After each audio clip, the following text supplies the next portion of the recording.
ବନ୍ଧୁଗଣ ଆଉ ମାତ୍ର କେତେ ଘଣ୍ଟା ପରେ ମହାକାଶରେ ଦୃଶ୍ୟମାନ ହେବ ବର୍ଷ 2025ର ଅନ୍ତିମ ଚନ୍ଦ୍ରଗ୍ରହଣ, ଯାହାର ଗ୍ରାସ ବା ଚନ୍ଦ୍ରଗ୍ରହଣ ଆରମ୍ଭର ସମୟ ରହିଛି ଆଜି ରାତ୍ରି 9:57 ଏବଂ 33 ସେକେଣ୍ଡରୁ ଆରମ୍ଭ ହୋଇ ମଧ୍ୟରାତ୍ରି 1:26 42 ସେକେଣ୍ଡ ପର୍ଯ୍ୟନ୍ତ ଲାଗି ରହିବ। ତେବେ ଚାଲନ୍ତୁ ଆଜିର ଏହି ଭିଡ଼ିଓ ମାଧ୍ୟମରେ ଆମେ ଜାଣିବା ଏହି ଚନ୍ଦ୍ରଗ୍ରହଣର ସମୟସୀମା ବିଷୟରେ ଏବଂ କ'ଣ ସବୁ ପ୍ରଭାବ ରହିଛି, ଏଥିସହିତ ଗର୍ଭବତୀ ମହିଳାମାନେ କିପରି ସାବଧାନ ରହିବେ ଏବଂ କେଉଁ ରାଶିର ବ୍ୟକ୍ତିବିଶେଷମାନଙ୍କ ଉପରେ ଏହି ଚନ୍ଦ୍ରଗ୍ରହଣର ଶୁଭ ପ୍ରଭାବ ଏବଂ କେଉଁ ରାଶିର ବ୍ୟକ୍ତିବିଶେଷମାନଙ୍କ ଉପରେ ଏହି ଚନ୍ଦ୍ରଗ୍ରହଣର ଅଶୁଭ ପ୍ରଭାବ ରହିବ, ସମସ୍ତ ବିଷୟବସ୍ତୁ ବିଷୟରେ ବିସ୍ତାର ରୂପରେ ଜାଣିବା। ତେବେ ଚାଲନ୍ତୁ ଜାଣିବା। ତାହା ପୂର୍ବରୁ ଆପଣମାନଙ୍କୁ ଅନୁରୋଧ, ଏହି ଭିଡ଼ିଓକୁ ଗୋଟିଏ ଲାଇକ୍ କରିନିଅନ୍ତୁ ଏବଂ ଯଦି ଆପଣମାନେ ଏପର୍ଯ୍ୟନ୍ତ ଆମ ଚ୍ୟାନେଲକୁ ସବସ୍କ୍ରାଇବ୍ କରିନାହାନ୍ତି ତାହେଲେ ବର୍ତ୍ତମାନ ହିଁ ସବସ୍କ୍ରାଇବ୍ କରିନିଅନ୍ତୁ। ତେବେ ଆସନ୍ତୁ ଜାଣିବା। ବନ୍ଧୁଗଣ, ବିଶ୍ୱ ବ୍ରହ୍ମାଣ୍ଡ ଲାଗି ସୂର୍ଯ୍ୟପରାଗ ଓ ଚନ୍ଦ୍ରଗ୍ରହଣର ଗୁରୁତ୍ୱପୂର୍ଣ୍ଣ ଭୂମିକା ରହିଛି। ପୁରା ବର୍ଷକୁ 4ରୁ 5ଟି ସୂର୍ଯ୍ୟପରାଗ ବା ଚନ୍ଦ୍ରଗ୍ରହଣ ଲାଗିଥାଏ। ତେଣୁ ଆଜି ଅର୍ଥାତ୍ ଆଜି ରାତ୍ରିରେ ଏହି ବର୍ଷର ଅନ୍ତିମ ଚନ୍ଦ୍ରଗ୍ରହଣ ସଂଗଠିତ ହେବ। ଚନ୍ଦ୍ରଗ୍ରହଣ ହେଉ ବା ସୂର୍ଯ୍ୟପରାଗ, ଏହି ମହାଜାଗତିକ ଦୃଶ୍ୟ ସୂର୍ଯ୍ୟ, ଚନ୍ଦ୍ର ଏବଂ ପୃଥିବୀର ବିଶେଷ ଅବସ୍ଥାନକୁ ନେଇ ଘଟିଥାଏ। ପ୍ରତ୍ୟେକ ଦିନ ଗ୍ରହ ଓ ନକ୍ଷତ୍ରମାନଙ୍କର ଅବସ୍ଥାନରେ ପରିବର୍ତ୍ତନ କାରଣରୁ ପ୍ରତ୍ୟେକ ଦିନର ତିଥି ଓ ନକ୍ଷତ୍ର ଅଲଗା ଅଲଗା ହୋଇଥାଏ। ସୂର୍ଯ୍ୟଙ୍କର ଚାରିପଟେ ପୃଥିବୀ ଏବଂ ପୃଥିବୀର ଚାରିପଟେ ଚନ୍ଦ୍ରମା ସବୁବେଳେ ପରିକ୍ରମା କରିଥାନ୍ତି। ଯେତେବେଳେ ସୂର୍ଯ୍ୟ, ପୃଥିବୀ ଓ ଚନ୍ଦ୍ର ଗୋଟିଏ ସରଳ ରେଖାରେ ରହିଥାନ୍ତି, ସେତେବେଳେ ପୃଥିବୀ ପୃଷ୍ଠରେ ଚନ୍ଦ୍ରଗ୍ରହଣ ଲାଗିଥାଏ। ଜ୍ୟୋତିଷ ଶାସ୍ତ୍ର ଅନୁସାରେ ଚନ୍ଦ୍ରଗ୍ରହଣ ସମୟରେ ଗ୍ରହ ଓ ନକ୍ଷତ୍ରମାନଙ୍କ ଅବସ୍ଥାନରେ ବହୁତ ବଡ଼ ପରିବର୍ତ୍ତନ ହୋଇଥାଏ। ତେଣୁ ଚନ୍ଦ୍ରଗ୍ରହଣ ଆଜି 7 ତାରିଖ ଅର୍ଥାତ୍ ରବିବାର ଇନ୍ଦ୍ର ପୂର୍ଣ୍ଣିମା ଦିନ ଲାଗୁଅଛି। ଏହି ମହାସଂଯୋଗ ଦୀର୍ଘ 500 ବର୍ଷ ପରେ ଘଟିବା ପାଇଁ ଯାଉଅଛି, ଯାହାଫଳରେ ରାଶିଚକ୍ରରେ ରହୁଥିବା 12 ଗୋଟି ରାଶିମାନଙ୍କ ମଧ୍ୟରୁ କେବଳ ଏହି 8ଟି ରାଶିର ବ୍ୟକ୍ତିବିଶେଷମାନଙ୍କ ଭାଗ୍ୟରେ ବହୁତ ବଡ଼ ପରିବର୍ତ୍ତନ ଦେଖାଦେବା ପାଇଁ ଯାଉଅଛି, ଯାହାଫଳରେ ଏହି ରାଶିର ବ୍ୟକ୍ତିବିଶେଷମାନେ ଏହି ଚନ୍ଦ୍ରଗ୍ରହଣ ପରଠାରୁ ସେମାନଙ୍କର ଭାଗ୍ୟରେ ପରିବର୍ତ୍ତନ ଦେଖିବା ପାଇଁ ପାଇପାରିବେ ଏବଂ ଏମାନଙ୍କର ଭାଗ୍ୟ ସୁନା ଭଳି ଚମକି ଉଠିବ। ତେବେ ସେହିସବୁ ଭାଗ୍ୟଶାଳୀ ରାଶିମାନଙ୍କ ବିଷୟରେ ଜାଣିବା ପୂର୍ବରୁ ପ୍ରଥମେ ଜାଣିନେବା ଗ୍ରହଣ ବା ଗ୍ରହଣର ସୂତକ ସମୟ କେବେ ଆରମ୍ଭ ହୋଇଥିଲା ଏବଂ ଗ୍ରାସ ସମୟ କେବେ ରହିଛି। ତେବେ ଆସନ୍ତୁ ଜାଣିବା ଏହି ଚନ୍ଦ୍ରଗ୍ରହଣର ସମୟସୀମା। ସାଧାରଣତଃ ଗ୍ରହଣ ଲାଗିବାର 9 ଘଣ୍ଟା ବା 3 ପ୍ରହର ପୂର୍ବରୁ ଏବଂ ପରାଗ ଲାଗିବାର 12 ଘଣ୍ଟା ବା 4 ପ୍ରହର ପୂର୍ବରୁ ପାକ ନିଷେଧ ବା ହାଣ୍ଡି ଛାଡ଼ କାର୍ଯ୍ୟ କରାଯାଇଥାଏ। ଏହି ସମୟକୁ ଆମେ ସୂତକ ସମୟ ମଧ୍ୟ କହିଥାଉ।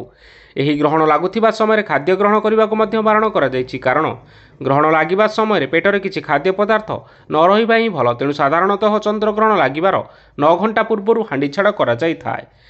ତେବେ ଏହି ଚନ୍ଦ୍ରଗ୍ରହଣର ସୂତକ ସମୟ ବା ପାକ ନିଷେଧର ସମୟ ହେଉଛି ରବିବାର ଦିନ 12:57 ଏବଂ 33 ସେକେଣ୍ଡରୁ ଆରମ୍ଭ ହୋଇ ମଧ୍ୟରାତ୍ରି 1:26 ଏବଂ 42 ସେକେଣ୍ଡ ପର୍ଯ୍ୟନ୍ତ ଲାଗି ରହିବ। ଯେହେତୁ ସୂତକ କାଳ ମଧ୍ୟରାତ୍ରିରେ ସମାପ୍ତ ହେଉଛି, ତେଣୁ ଏହା ସୋମବାର ଅର୍ଥାତ୍ ଆସନ୍ତାକାଲି 8 ତାରିଖ ସୂର୍ଯ୍ୟୋଦୟ ତଥା ବ୍ରହ୍ମ ମୁହୂର୍ତ୍ତ ପର୍ଯ୍ୟନ୍ତ ମାନ୍ୟ ହେବ। ଏହି ସମୟରେ ଦେବନୀତି, ରନ୍ଧନ କାର୍ଯ୍ୟ ଓ ଭୋଜନ କାର୍ଯ୍ୟକୁ ସମ୍ପୂର୍ଣ୍ଣ ରୂପରେ ବାରଣ କରାଯାଇଛି। ସୂତକ କାଳ ସମାପ୍ତ ହେବା ପରେ ସ୍ନାନ କାର୍ଯ୍ୟ କରି ଆପଣମାନେ ଭଗବାନଙ୍କୁ ଦର୍ଶନ କରିଲା ପରେ ଯାଇ ଆପଣଙ୍କର ଦୈନନ୍ଦିନର କାର୍ଯ୍ୟ ଆରମ୍ଭ କରିପାରିବେ। ଏହି ସୂତକ କାଳ ଶିଶୁ, ବୃଦ୍ଧ ଓ ରୋଗୀ ଲୋକମାନଙ୍କ ପାଇଁ ପାଳନୀୟ ନୁହେଁ। ଏହି ଚନ୍ଦ୍ରଗ୍ରହଣର ଗ୍ରାସ ବା ଗ୍ରହଣ ଲାଗିବାର ସମୟ ହେଉଛି ଆଜି ରାତ୍ରି 9:57 ଏବଂ 33 ସେକେଣ୍ଡରୁ ଆରମ୍ଭ ହେବ ଏବଂ ମଧ୍ୟରାତ୍ରି 1:26 ଏବଂ 42 ସେକେଣ୍ଡରେ ସମାପ୍ତ ହେବ। ଏହି ଚନ୍ଦ୍ରଗ୍ରହଣର ଛାୟା ସହିତ ପ୍ରଥମ ସଂଯୋଗ ରହିଛି ରାତ୍ରି 9:57 ଏବଂ 33 ସେକେଣ୍ଡ, ଯାହାକି ଚନ୍ଦ୍ରଗ୍ରହଣର ଆରମ୍ଭ ସମୟ ଏବଂ ପୂର୍ଣ୍ଣ ଚନ୍ଦ୍ରଗ୍ରହଣର ଆରମ୍ଭ ସମୟ ହେଉଛି ରାତ୍ରି 11:01 ଏବଂ 5 ସେକେଣ୍ଡ। ପୂର୍ଣ୍ଣ ଚନ୍ଦ୍ରଗ୍ରହଣର ଅନ୍ତିମ ସଂଯୋଗ ରହିଛି ରାତି 12:22 ଏବଂ 14 ସେକେଣ୍ଡ। ଏଥିସହିତ ଚନ୍ଦ୍ରଗ୍ରହଣର ଅନ୍ତିମ ସଂଯୋଗ ତଥା ମୋକ୍ଷ ପ୍ରାପ୍ତିର ସମୟ ରହିଛି ରାତ୍ରି 1:26 ଏବଂ 42 ସେକେଣ୍ଡ। ଏହି ଚନ୍ଦ୍ରଗ୍ରହଣର ମଧ୍ୟକାଳ ରହିଅଛି ରାତ୍ରି 11:42 ଏବଂ 8 ସେକେଣ୍ଡ। ଏହି ସମୟରେ ପୃଥିବୀ ପୃଷ୍ଠରେ ସର୍ବାଧିକ ଚନ୍ଦ୍ରଗ୍ରହଣ ମହାକାଶରେ ଦୃଶ୍ୟମାନ ହେବ। ଏହି ଗ୍ରହଣ ମହାକାଶରେ ପ୍ରାୟ 3 ଘଣ୍ଟା 29 ଏବଂ 9 ସେକେଣ୍ଡ ପର୍ଯ୍ୟନ୍ତ ଲାଗି ରହିବ, ଯାହାକି ଏକ ଲମ୍ବା ଚନ୍ଦ୍ରଗ୍ରହଣ ଭାବରେ ମହାକାଶରେ ଆଜି ଦୃଶ୍ୟମାନ ହେବ।